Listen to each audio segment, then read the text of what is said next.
All right. Thanks, everyone, for joining us. I'd like to begin by acknowledging the traditional owners of the land on which we meet today.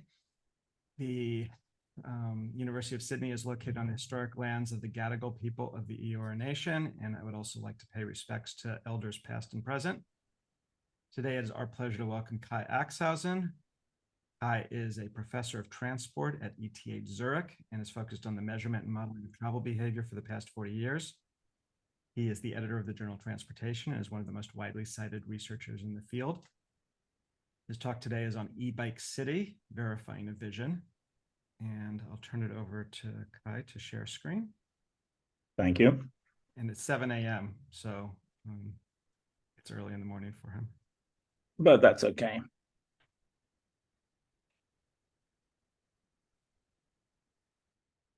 Good. Shall I start? Please. Good. I will start then while the people are still joining us. Why the title? E-bike city is an idea we have here in Zurich, and we want to check and verify if such a vision can actually work or whether it's a pipe dream. And let me take you through the argument why we got there and what we need to do to check whether it is actually a viable proposition. Just to remind us, travel behavior can change and can change rather dramatically if societies impose constraints. I don't think we need a lot of memories to think about the COVID period.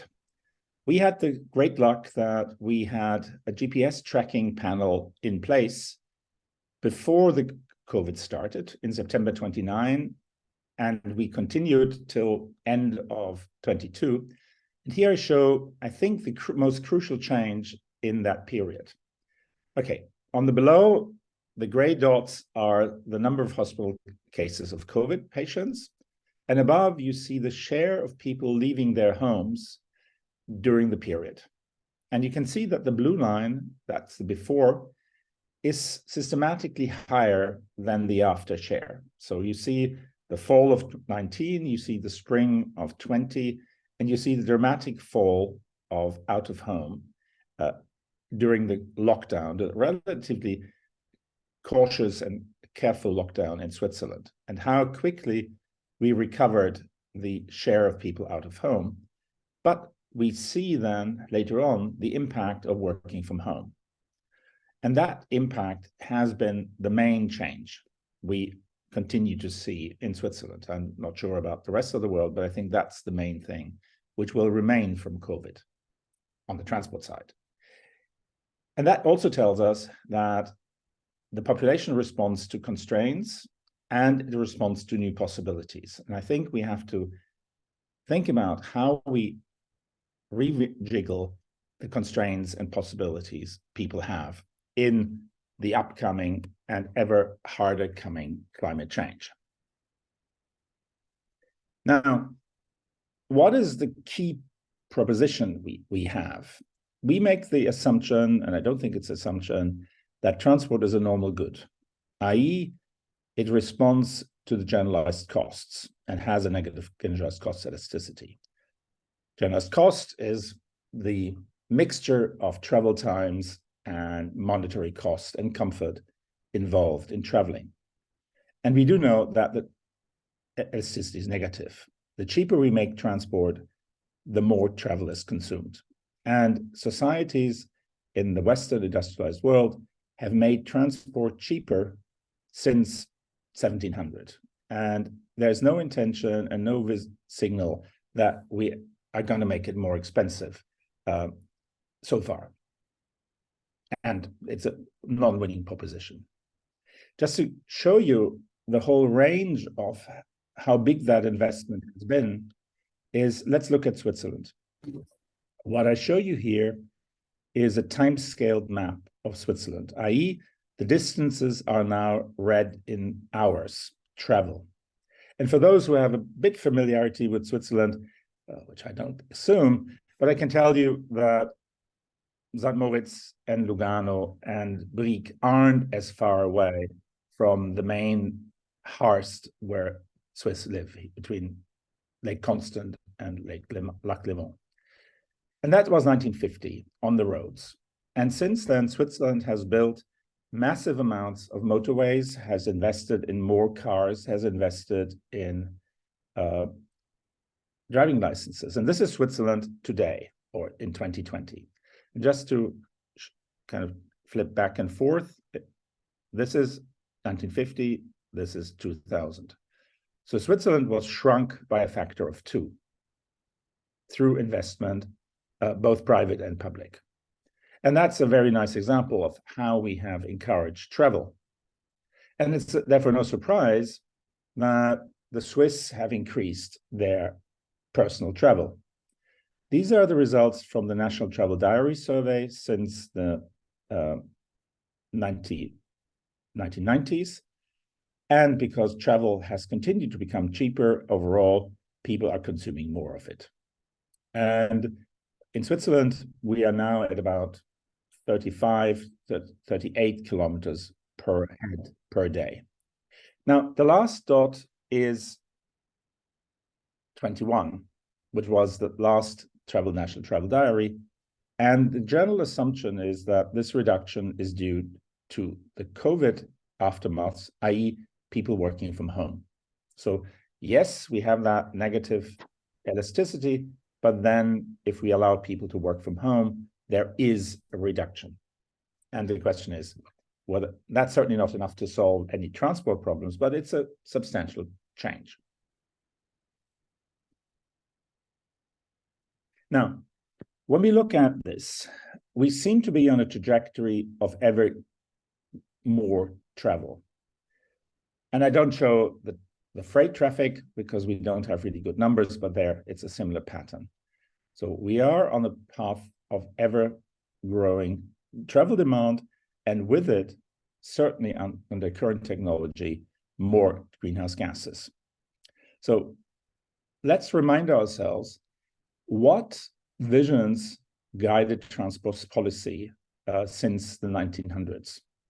Just to remind ourselves how powerful these images, these ideas of the good life were. I think this is one of the most powerful ones for those in East Asia and elsewhere, to get rid of the crowded urban areas of the 19th century and escape into well-built high-rises in the park. This was Le Corbusier's vision of the city radieuse for Paris. And just note the airfield in the middle of the buildings and the 10 lane roads providing access to them. And that essentially has been built, but is being built in East Asia, obviously in a scaled down version, but this is still here. Clean, comfortable, large scale housing in high rises. Now, the alternative was obviously Frank Lloyd Wright's Usonia, generalized suburbia.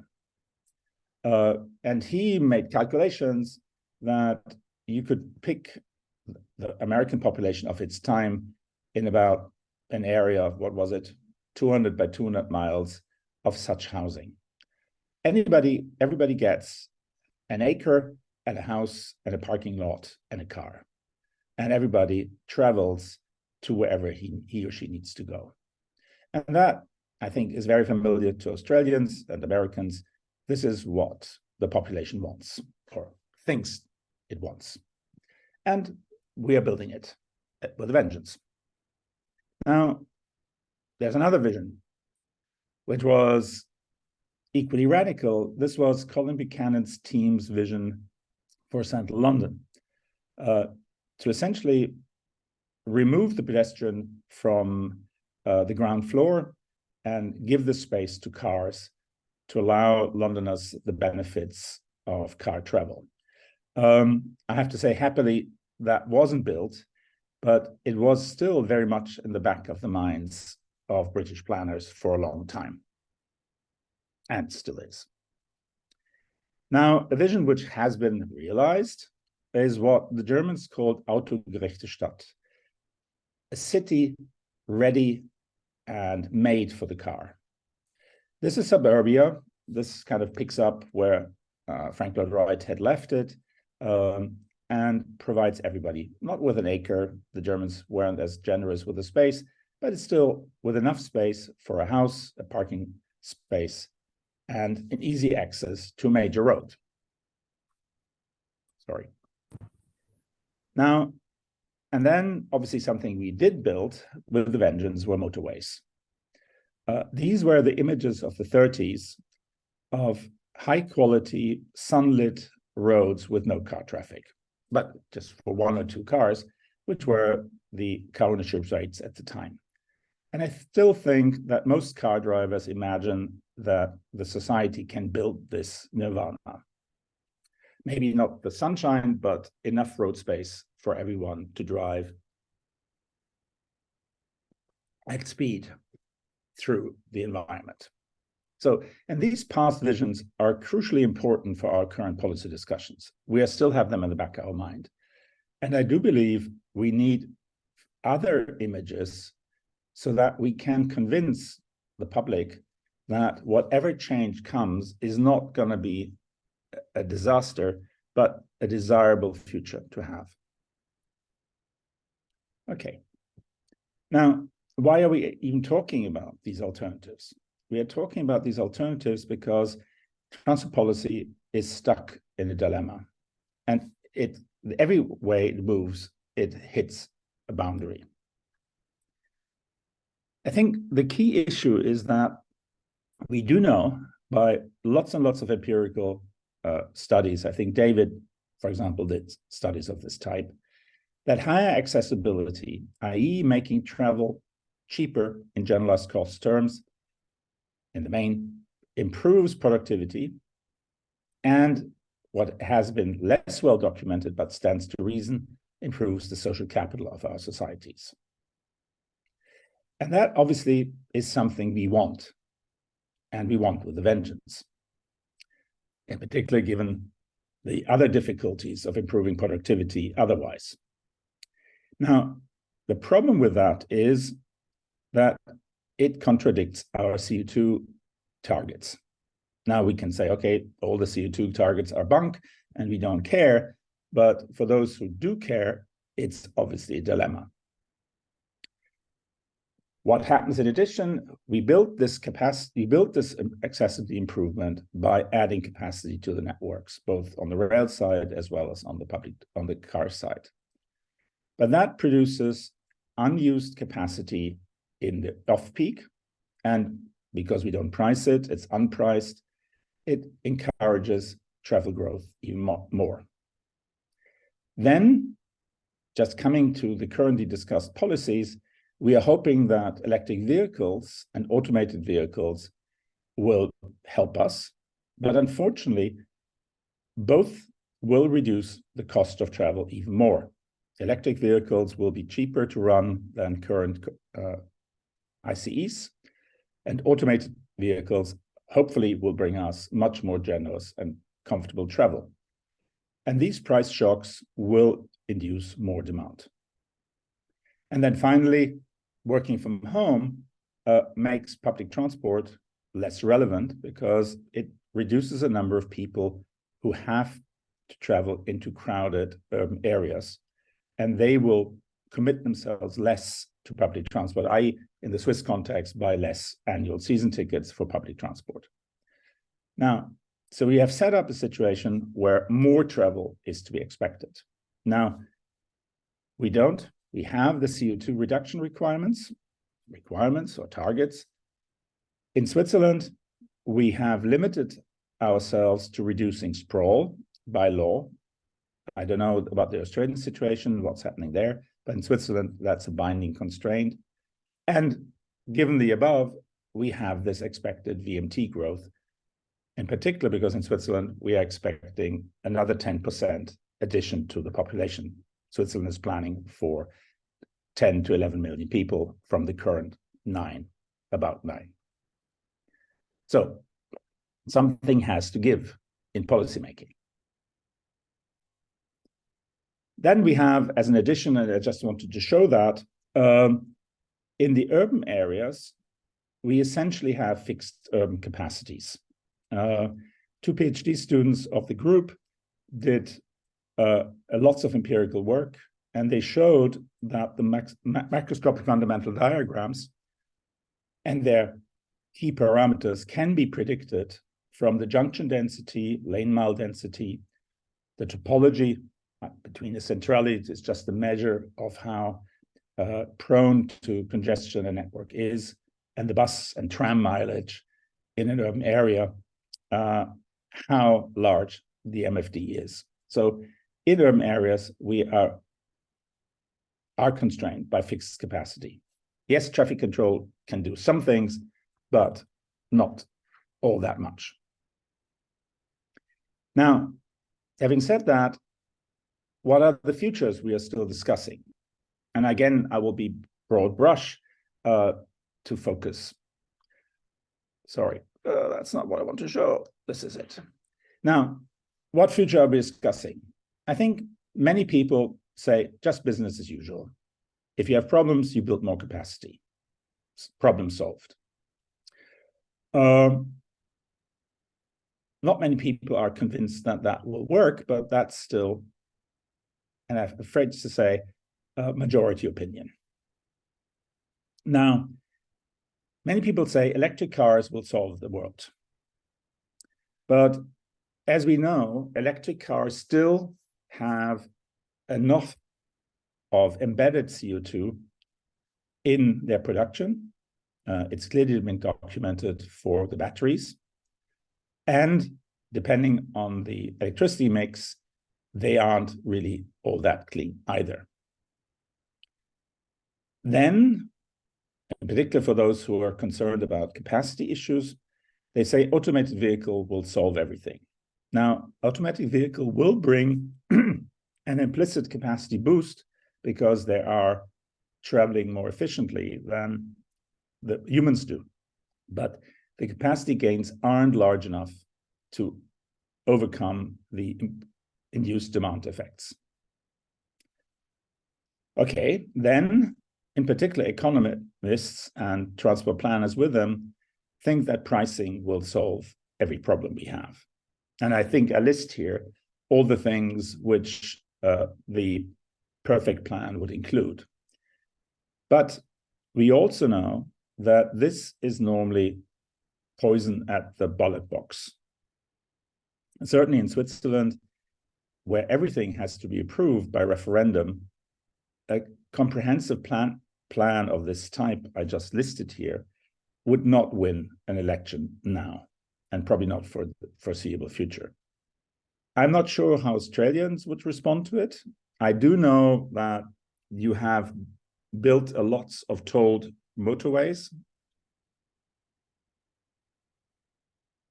but I see that really, like in the US, as acceptance that the public isn't willing to pay higher taxes, but it's willing to pay for services rendered.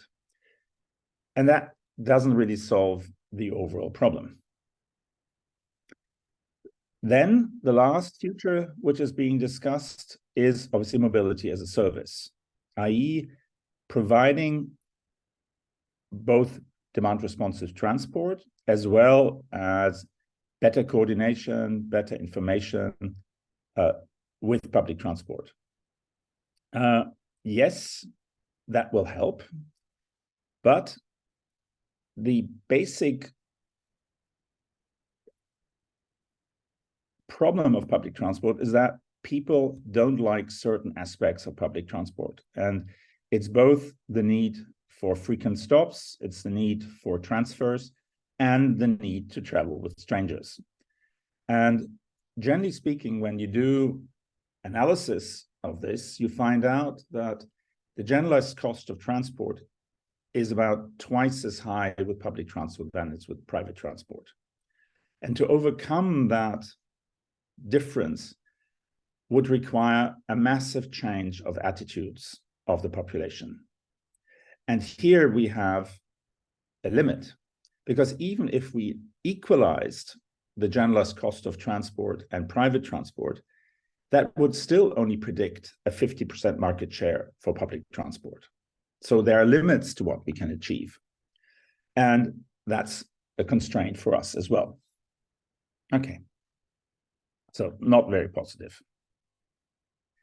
And then looking at the predictance on the CO2 emissions, here we have put together a couple of papers to make a long-term prediction. Now, obviously, all of these numbers probably are wrong, but I think the general trend will probably be retained, whatever we do. If you look at the CO2 output and greenhouse gas emissions output of today's car, we are the black line. It's about 25 to 30% of worldwide emissions. If we do implement current e-cars, we would get a reduction by about 20%. If we assume the electric cars of 2050 and their specifications, we get way down. And that seems to solve the problem. But that doesn't account for the fact that population of the world will grow.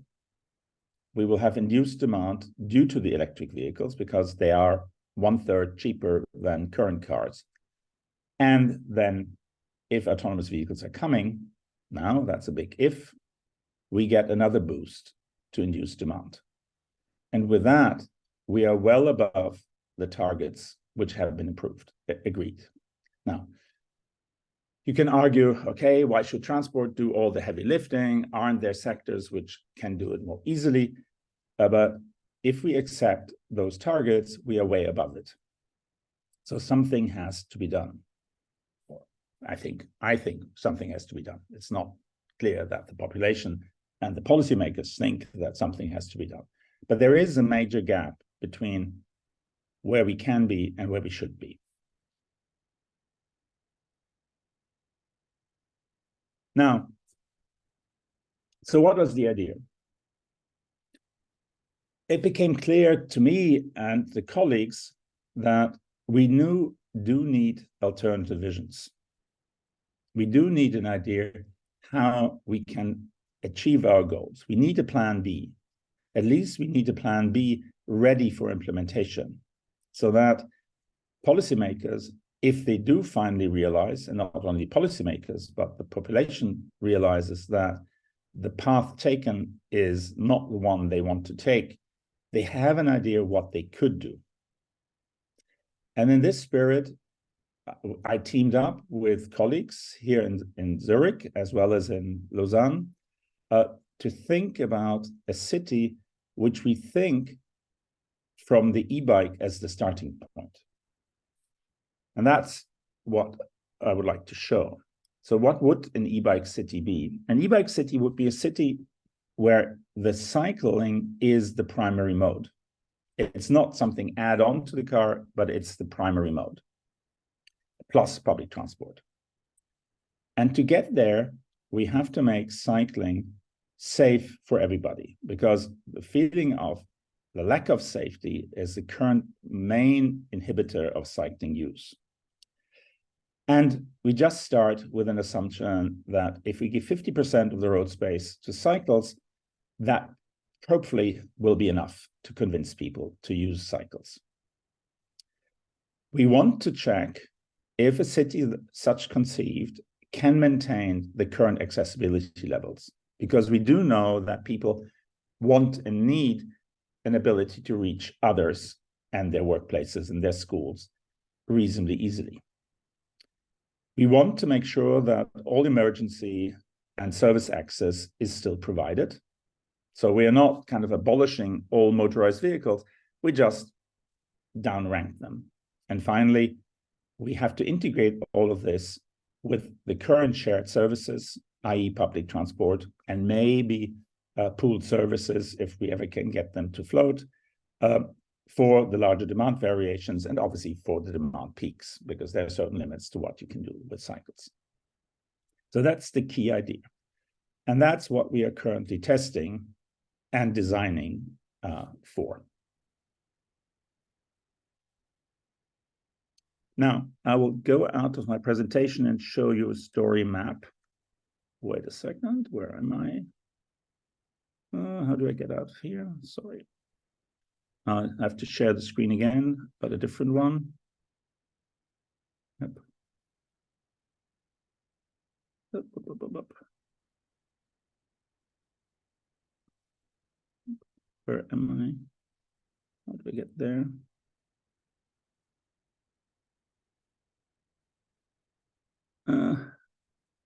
Sorry, will be only a minute.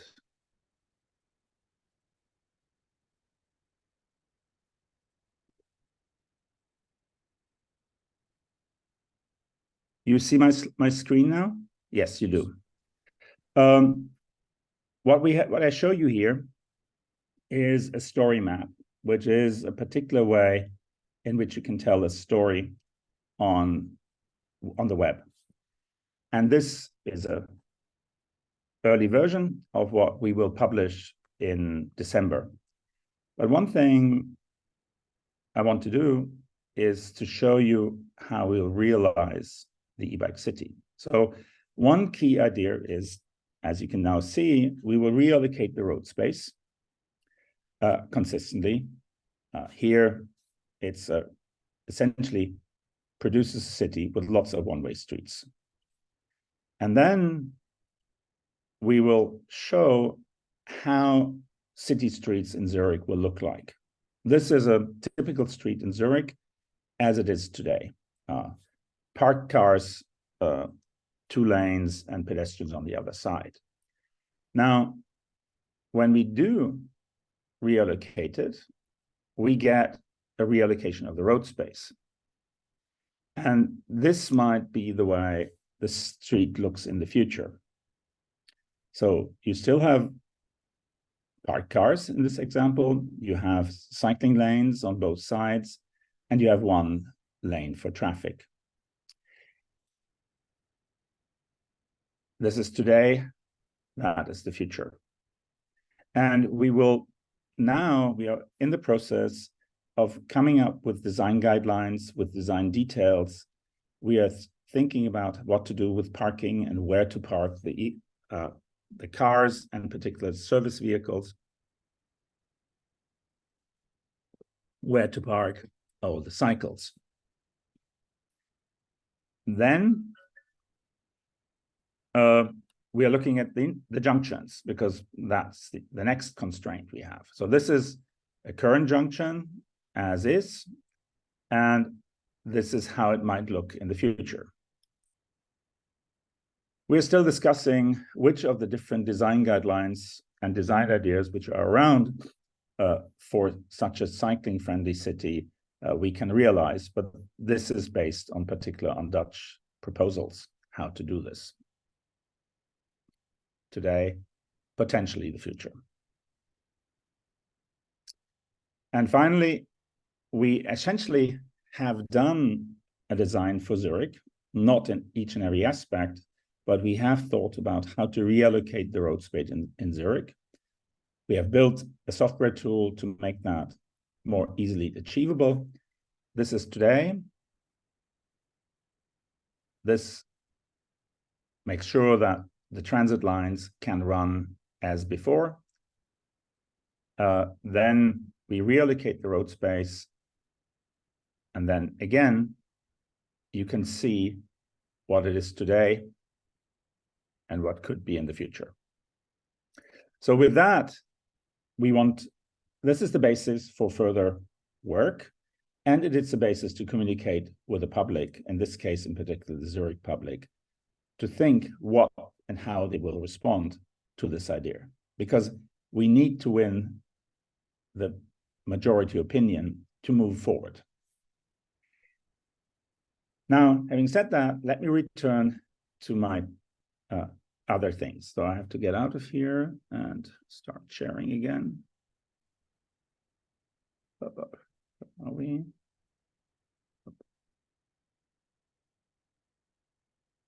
Oh, sorry. I hope, are you seeing this presentation again? Yes. Thanks, good. We're not in presenter mode though. Oh, that's We just see, we see your slides on the side as well.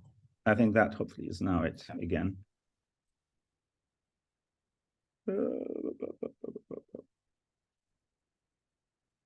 Okay, here we are.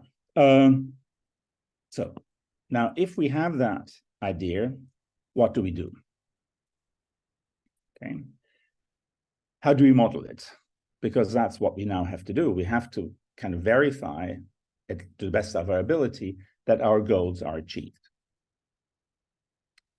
Now, doing this is a large effort because if we do this correctly, we have to look at these type of actors and the facets I'm listing here. We have to look at the time use. We have to look at the movement of people. And ideally, we look at the expenditures and where they spend their resources in store, out of store. We have to look at goods, its distributions, its delivery patterns, and how we take care of returns and wastes. As you probably all know, modeling goods has been a black hole on the transport planning side. We have done way too little about it, and there's very little ability to do that, and we have to build it up. And then finally, as we are talking about 2050, 2060, we should look at the questions how firms will respond to all of that. Certainly in New York, there has been substantial reductions in storefronts because the electronic commerce has reduced the necessity for stores. So and the same is happening in Switzerland and elsewhere. So we have to ask, where will stores be and how will they price themselves? And what working from home policies will they have? Because that then has immediate impacts on daily travel and therefore where the population wants to live. So ideally, we look at all of these aspects. Now, how far are we? Now, in Zurich, my group, together with a group in Berlin, Kai Nagel's group, actually having the lead on the software side, have worked on something called MATSIM. MATSIM is an agent-based travel demand and traffic flow simulation, which is able to address most of the components of the daily schedule and therefore travel demand. Here's the list, and the red ones are the ones we currently can model with confidence, but we are interested in looking at more things. In particular, we are interested in the number and type of activities in their sequence, which is where working from home comes in, because that completely changes how you organize your day. And we want to be able to make a statement about that. And then obviously, we would be interested to look at the composition of the groups, to look at joint travel, in particular as pooling is something which is going to be prioritized by us and society more generally. And we want to do more on the parking side as well, because that's one of the main levers which transport models have not really fully appreciated. So that's where we want to go. Just to give you an idea, this is an example implementation which we have done in the past. My group had a little extra group working in Singapore, and the group there implemented an implementation for MATSIM. And Peter Fourie visualized the MATSIM results we had at the time. It is an agent-based model, so it starts with the daily schedules of the population, which it then simulates on the roads and in the buses. Here you can see the activities started on Singapore Island. And now we are zooming into the traffic flow, and essentially every vehicle is simulated individually to allow us to look at the congestion effects.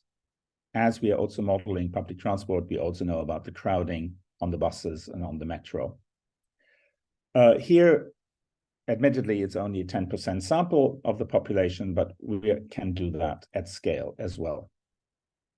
And that is kind of the technological background, which informs my thinking about how we can test and verify the e-bike city.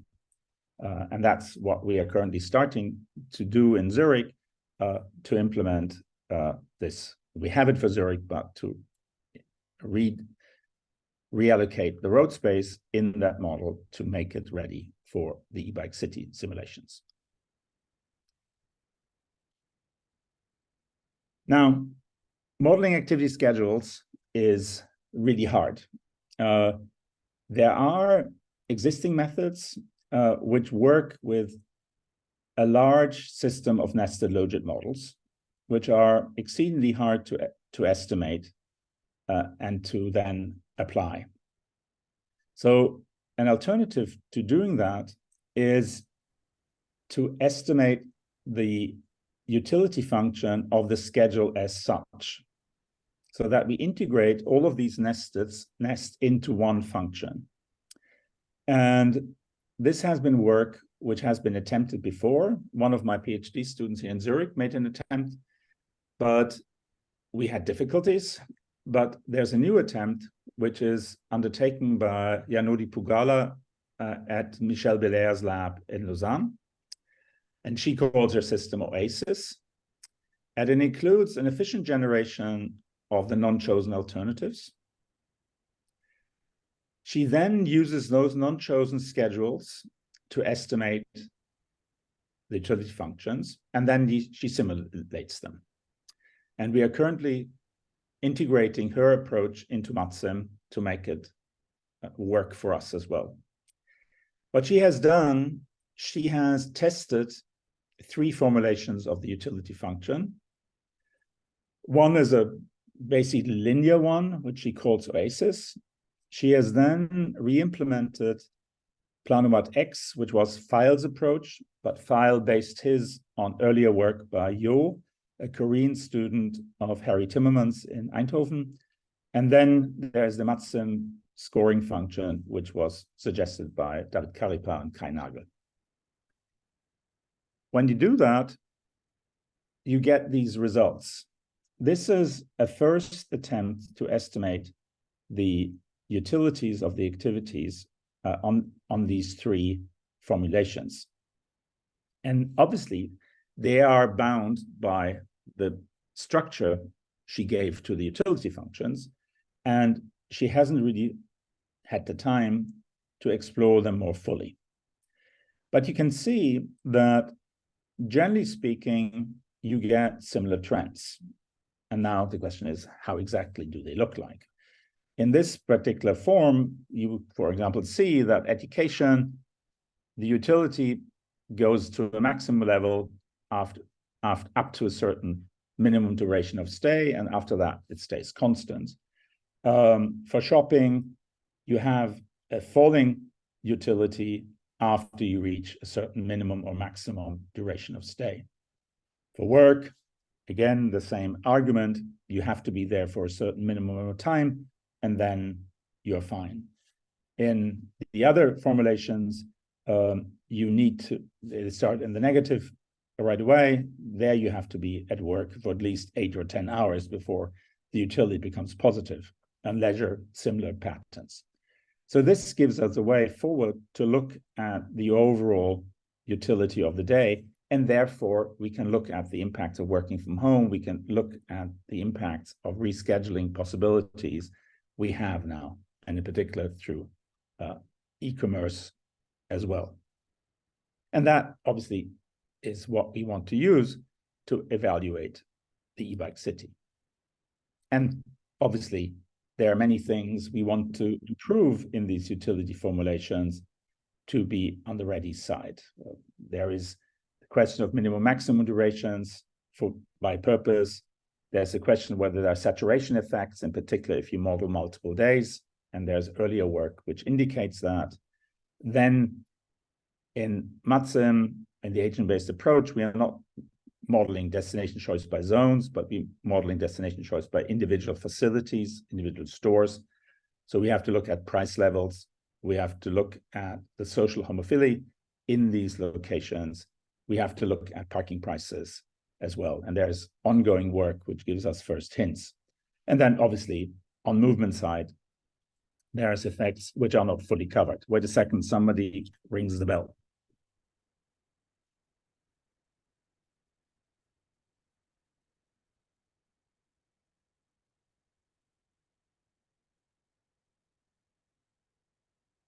Oh, yeah.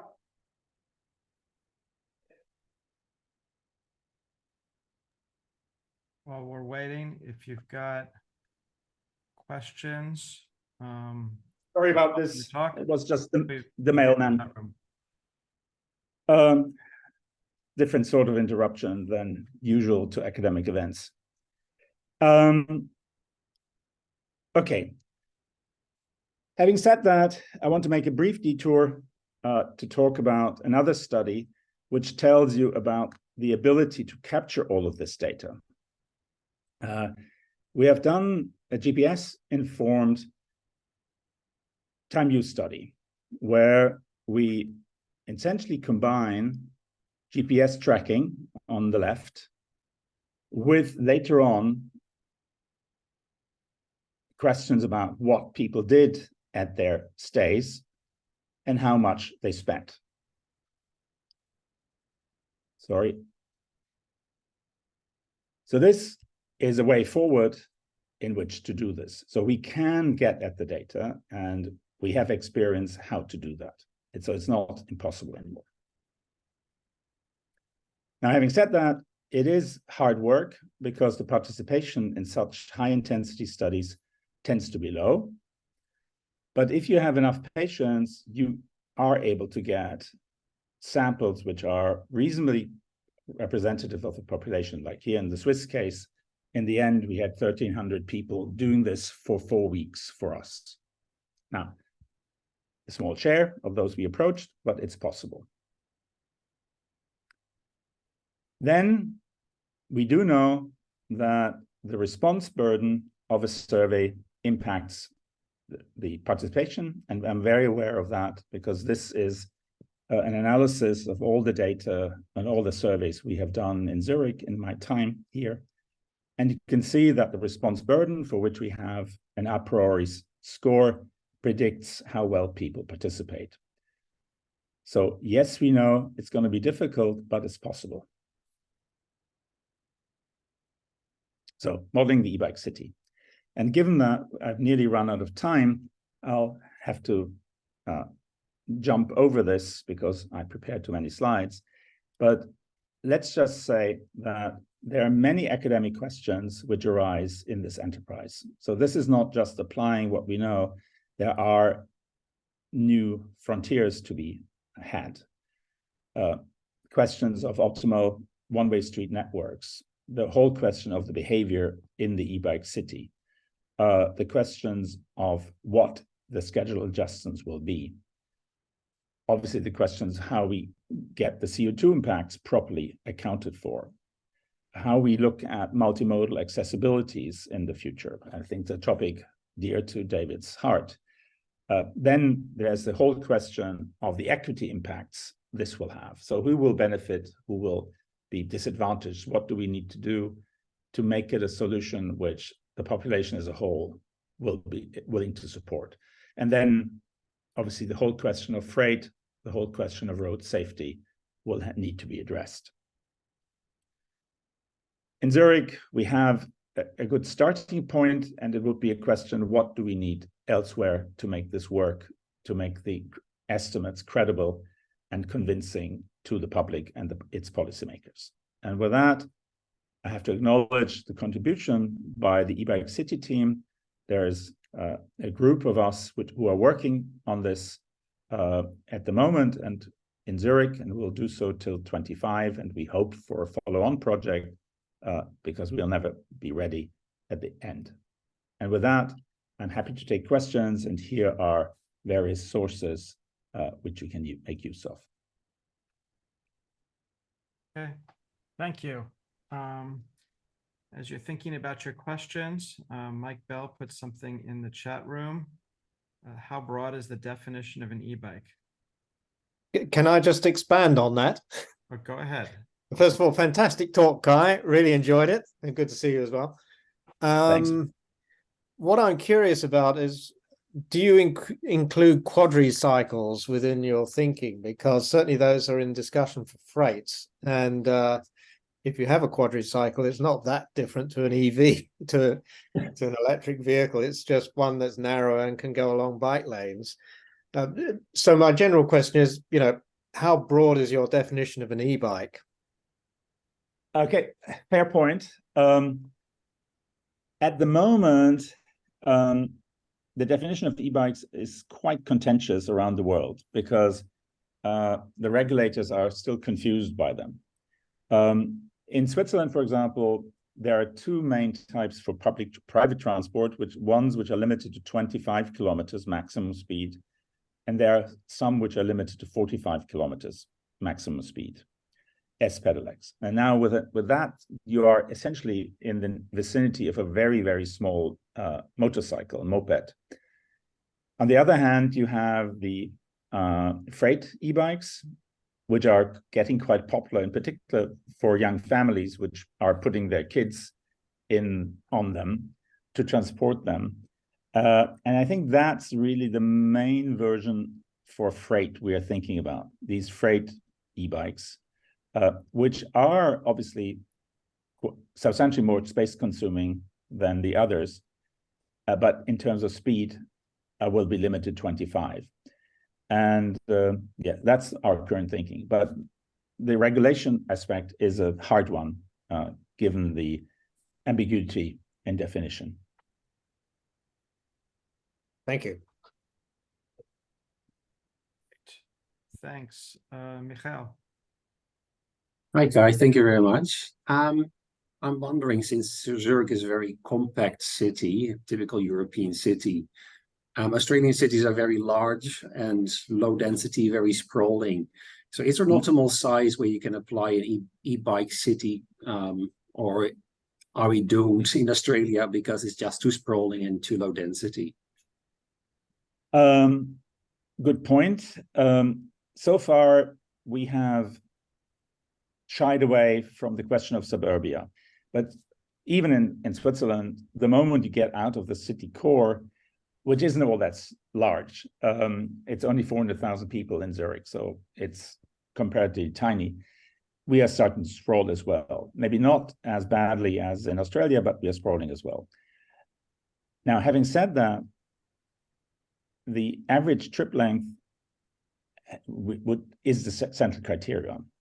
I don't know how much daily travel the typical Australian do. Is it more than the 36 kilometers which the typical Swiss does?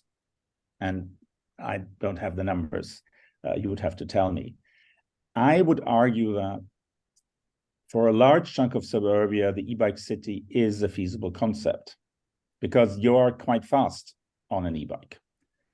But this is something which would need to be checked and verified before we can be final on that.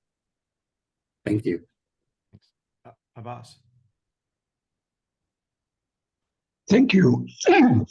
Sorry, I was typing my question, but you got there first, David. Thanks for that.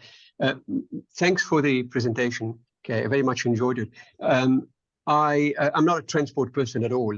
Just intrigued by homophily, sorry, that came up in one of your slides. It just made me wonder to what extent the research, either your research or research within that paradigm, touches on the effect of the social dimension of that conversion to e-bike cities. I mean, it strikes me that a lot of the modeling, Asian-based modeling, is about quantifying various aspects of work, education, and so on.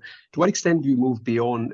Do you touch on less tangible social aspects in terms of how the transport that we use affect the way we interact with each other? That's a very good point. My group has done a series of surveys on ecocentric social networks, and as well as a snowball sample of social networks as well. And I'm very aware of the social dimension of travel. Currently, Sebastian Gramsch is analyzing a survey of his design where he used what he called a place generator and a place interpreter to get an idea of the locations people visit regularly. And he then asked the respondents to tell him about the type of people present in these locations. So he gets an idea of how homophilic the place is. And he has started now to look at modeling the choices between those and their development. So that's one venue of analysis. The other venue of analysis is integrating group composition in MatSim so that we essentially look at the joint choice of activities and modes for groups. And in the past, Thibaut Duvernay developed code to generalize what we knew about social networks to the agent population. So we can give the agent populations friendships, and then on that basis, we can start modeling the joint choices. There are first steps we have done, but this needs to be expanded. And it's obviously a very interesting perspective. Thanks. Okay, thanks. I had a question, but I'll skip that for now. Emily. All right, I'll speak for Emily. You said that accessibility should be maintained in the e-bike city. Does this mean access to population or access to jobs? Is it within a travel time threshold? And I'll sort of follow up on that myself. How do you maintain access in a city if people have greater access by automobile than by bike? That is, the speed of an automobile is faster than the speed of an e-bike, even with congestion, certainly in suburban areas. I think that's a good point. Now, accessibility, if you look at the mathematics of it, essentially is the log-sum term of a mode and destination choice model. That's at least the definition I'm using. So by convention, it colludes both work and non-work destinations. At least that's what it should include. Whether we are able to do that all the time is a different question. Now, it's an interesting question, and that's why we are checking it, how fast the e-bikes can actually become. Certainly in most urban areas, this average speed of a car is around 20 kilometers an hour, certainly in Europe, if that much. So that's something which an e-bike can easily achieve. And if you combine it then with public transport and maybe redo public transport networks so that they aren't stopping at every milk can, you might be able to get the speeds of public transport also up to these levels. So I'm not sure whether there is this consistent speed advantage for the car, in particular in crowded areas. Now, coming back to Michel's point, yes, maybe Australia is blessed with so much capacity that you have much higher speeds, and then obviously there's a problem.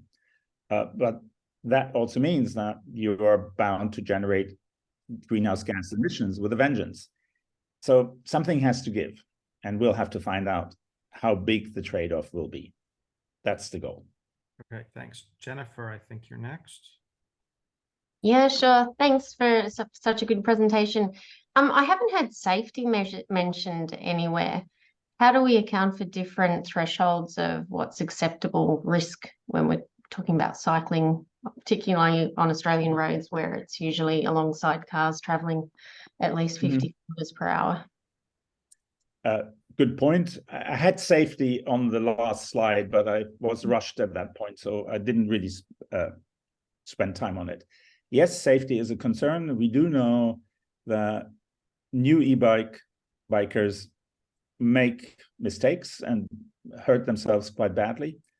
And yes, we have to make sure that the system is safe. Now, one point is the idea is to provide much more space for cycling separate from cars. that will help, and we have to check how much it will help. And then for suburbia, it's the same story. You have to provide the space for cyclists feel safe and are safe. And this is work which we need to do to convince ourselves in the first instance that it is a solution which goes forward. Okay. I'll come back to my question. So you had some utility graphs there where the utility was rising with duration and some where it was falling with time duration at the activity. But you had, like, you know, for education, and I can just think of this as a former student or even as an academic, my utility would definitely fall with the duration I'm spending at school or as a student, especially, you know, in a classroom. So why isn't there a more of a bell-shaped function associated with these graphs? Now, good points. And at this point, these are the very first attempts. You're the originator of this S-shaped system, estimated some utilities in his work in the Netherlands. Others are informed by just standard formulations which are currently in the activity-based nested logit systems. But Janodi just started with it, and we have to explore that in depth. And your suggestion is one we can pick up. She's just, and we are just starting. So, okay. And as you say, we have our hints. We think we know what it should look like, but we have to verify it against the data. And that's why we are so keen on adding the time use elements to our surveys, because at the moment, our travel diaries only argue with purpose and don't tell us what people do when they get there. And this becomes essentially useless when we are thinking about working from home, because working from home can be working from the coffee shop, can be working from the beach, can be working from wherever. And we really need to increase our data availability. And with that, we can then start to model it properly. And Janodi's work gives a hint of what might become possible, and maybe her work is just a start. And it definitely is a start. Thanks. And final question to respect everybody's time. Andres. Yes, I mean, it's what's written. So you mentioned during your presentation that pricing solutions are probably not very realistic because they face a lot of opposition from the public. So my question is, maybe the same can happen if you want to reallocate a lot of space for autos to bikes. So what do you think about that? I think this is perfectly right. Yes, I don't expect the current car owners to be happy. Now, we do know that pricing is always attacked because of its equity impacts, and rightly so. Now, certainly in the Swiss context, I'm not familiar enough with others, there is a tendency to approve measures which are equal in their impact to everyone. And so the e-bike city would be equal to everyone, and therefore address that equity concern on one way. Obviously, there's other people who will complain that it discriminates against them, but in principle, the constraints are the same for everyone in the new system, and therefore potentially more agreeable to a majority. Now, we haven't tried that yet. Obviously, this is far away from a referendum in Switzerland at this point, so I can't tell you about a real election campaign.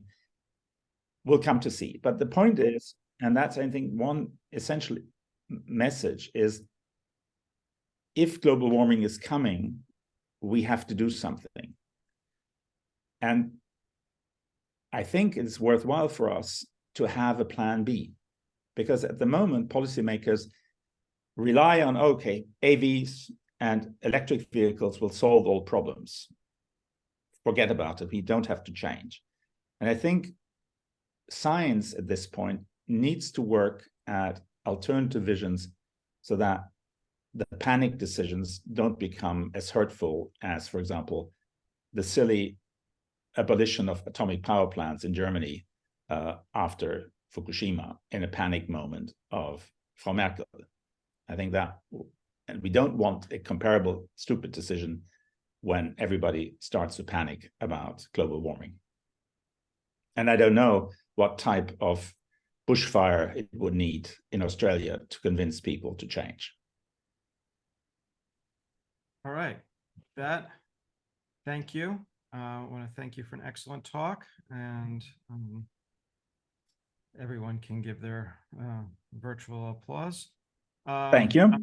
And the talk has been recorded. I will share that with all of the people who received the invitation, if anyone has any questions, and that will have, I don't know if the slides are available. But we'll talk The about slides that. are available. Yes, Slides are I will available. make them available to you. All Yeah. right.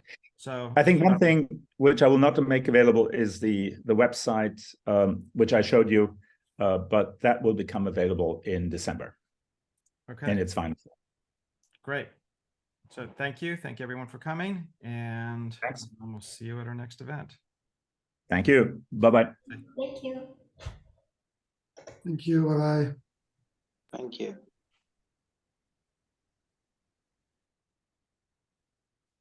Can we have a last word? Sure. Good. Thanks. No, there's still people in the talk. Yeah, I'll just wait for everyone else to log on before. Maybe I'll just remove them. I'm not actually paying attention.